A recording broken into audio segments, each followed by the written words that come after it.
But we cannot ignore the fact that the developing world accounts for 2/3 of global emissions, and those emissions are rising.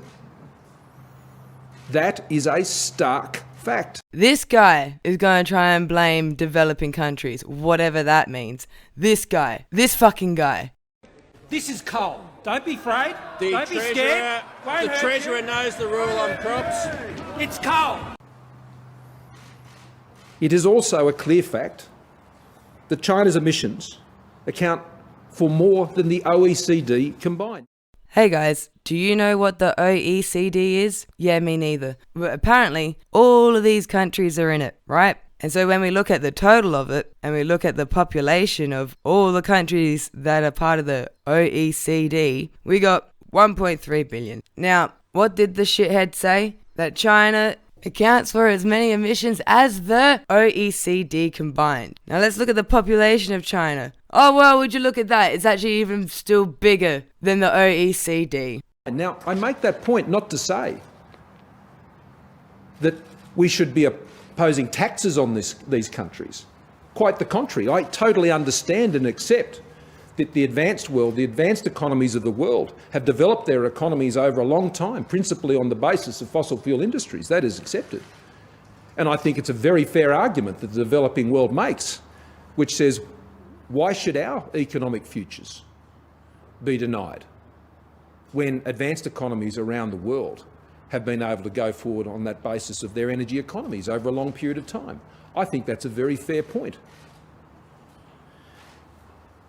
But it doesn't change the calculus of climate change. Alright, Morrison speaking about developing countries and their emissions. This is from August, so before all the leaders met in Glasgow, but after the IPCC report. And now what really is getting me about this one bit here is how he's trying to use developing countries and China interchangeably. Now here's what I think. I reckon Morrison needs us to think of China as a developing country and classify it in that category to make his statement of the developing world accounts for 2/3 of the world emissions anywhere near correct. But you know what this means, guys? This means he wants us to think of a country with one of the biggest economies, one of Australia's biggest trade partners. Somehow all of that is true for a developing country. You see how it doesn't work? And you see everyone misspeaks, but I really think this is Morrison catching himself. We should be opposing taxes on these countries. See what I mean? These countries. Now, when I hear that China accounts for a large portion of the world's emissions, that makes sense to me because China accounts for a large portion of the world's population. But when you're trying to tell me that Australia's biggest trade partner is somehow a developing country, yeah, you start to lose me there. But a country you could easily make an argument is a developing country would be the one that receives the most aid from Australia, and that would be PNG, Papua New Guinea, Australia's closest neighbour. Keep that in mind that he wants to blame developing countries when I read you this next part. Alright, and so we can compare them. I've got two pieces of writing about the same thing, and we'll start off with a media release from members of the Australian government. Alright, Australia and Papua New Guinea work together on carbon offsets the 4th of November 2021. Australia and Papua New Guinea have agreed to join forces to create an effective and accessible carbon market under the Australian government's Indo-Pacific Carbon Offset Scheme. Following talks at the COP26 in Glasgow, the PNG's Minister for the Environment, Conservation and Climate Change, Wirramori, Minister for Industry, Energy and Emissions Reduction, Angus Taylor, announced PNG would be the second international partner to join the scheme.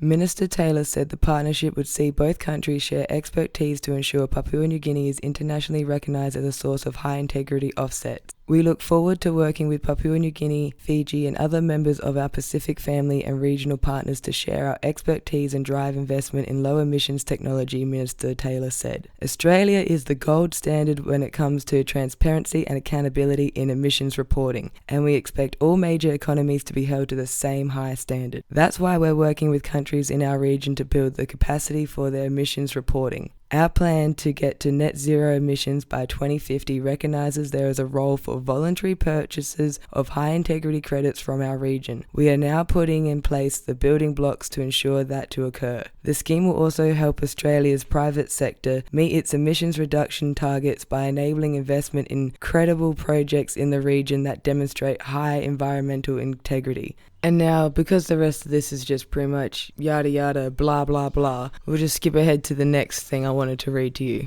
COP26, Papua New Guinea joins Indo-Pacific carbon offset scheme initiated by Australia. Papua New Guinea PNG has agreed to join Australia-initiated Indo-Pacific carbon offset scheme, which is expected to enable companies in the private sector to purchase carbon offsets generated by partner countries in the region, the Australian government announced late November 4th. The agreement follows talks between PNG's Minister for the Environment, Conservation and Climate Change, Wira Mori, and Australia's Minister for Industry, Energy and Emissions Reduction, Angus Taylor, during the COP26 UN Climate Change Conference taking place this week in Glasgow. PNG becomes the second country to partner with Australia in the regional offset scheme following Fiji's announcement on November 1st. I won't repeat things that are the exact same in both pieces of writing, and we'll just go ahead to the next bit that says, Australia has a well-established domestic carbon market which allow companies in the private sector to purchase Australian Carbon Credit Unit ACCUs, either on a voluntary basis or under a compliance regime called the Safeguard Mechanism. This mechanism requires large emitters that have facilities with annual emissions beyond 100,000 metric tons of carbon dioxide equivalent to purchase ACCUs to offset emissions that exceed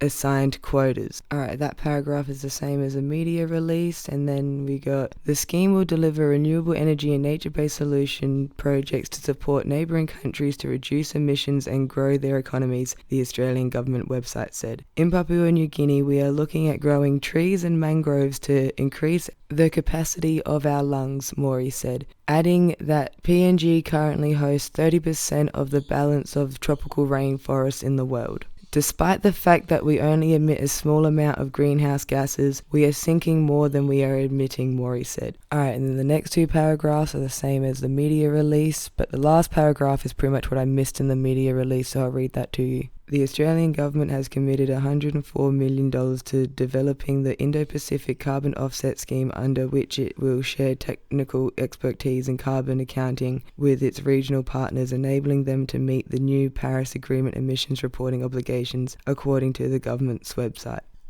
Alright, recap. First of all, how PNG has a Minister for Environment, Conservation and Climate Change, while Australia has the Minister for Industry, Energy and Emissions Reduction. That really just says it all. But I know I'm not the only Australian that had to let out a huge ha at hearing Australia is the gold standard for transparency and accountability. Doesn't even matter what follows that. Just that's an absurd statement when you know the Australian government. And I find it interesting how the media release didn't mention the whole safeguard mechanism and the whole 100,000 metric tons of carbon dioxide equivalent. And now this brings me to the core of this whole scheme and what they plan to do here, and the saving grace for the environment: trees. PNG is going to plant more trees. Now, as good as that is, there's a few problems with this scheme, and as my friends at the Juice Media said, except trees need time to grow, which we don't have, and space, which we also don't have. Plus, trees can burn, which seems to happen a lot these days due to climate change. And when they do, they release all that carbon they captured.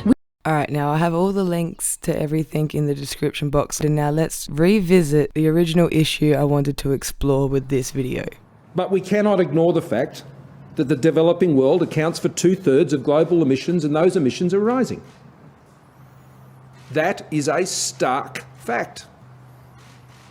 It is also a clear fact that China's emissions account for more than the OECD combined.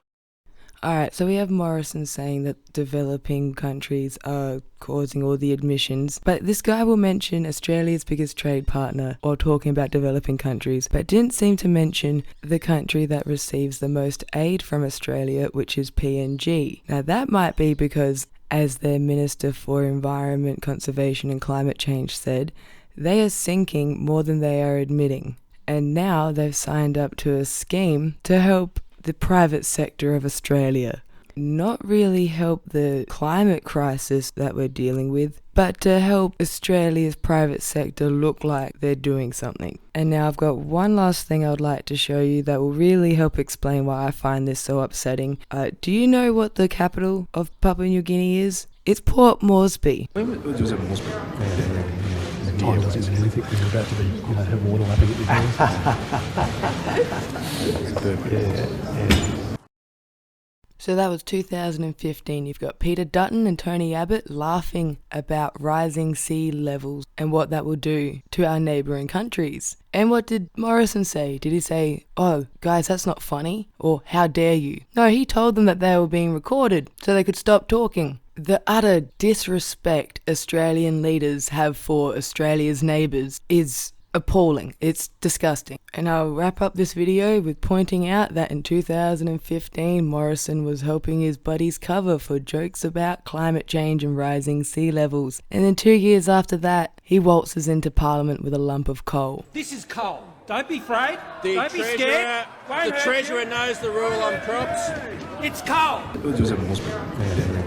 The title isn't anything because you're about to be, have water lapping at your doors.